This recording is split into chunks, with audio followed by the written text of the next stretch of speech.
কে পদত্যাগ করলো কি করলো আমার কিছুই জানা নেই, সেটা 3 মাসের মধ্যে করতে হয়। যদি রাষ্ট্রপতি পদত্যাগ করেন তাহলে স্পিকারের কাছে পদত্যাগ করবেন। আমি দেশের বাইরে ছিলাম, সুতরাং এখানে কে পদত্যাগ করলো কি করলো আমার কিছুই জানা নেই। এখন হয়তো জানতে পাবো, জানি না।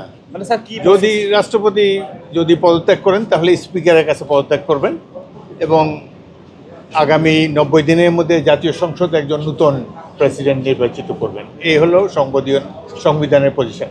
আপনারা যেরকম শুনেছেন আমি সেরকমই শুনেছি। তিনি পদত্যাগ করলে সেই অনুযায়ী তারপর যে ভ্যাকুয়ামটা থাকে সেই জায়গাতে আপনি এটা তো অনুমান নির্ভর প্রশ্ন, সুতরাং উনি কি করবেন না করবেন আমি জানি না। রাষ্ট্রপতি দেশের প্রথম ব্যক্তি, রাষ্ট্রপতি পদত্যাগ করলে আমার মেডিকেল চেকআপ যেহেতু শেষ হয়েছে সেই জন্যই আমি এসেছি। রাষ্ট্রপতি পদত্যাগ করলে তো পরবর্তী দায়িত্ব আপনার উপরই পড়বে সংবিধান অনুযায়ী।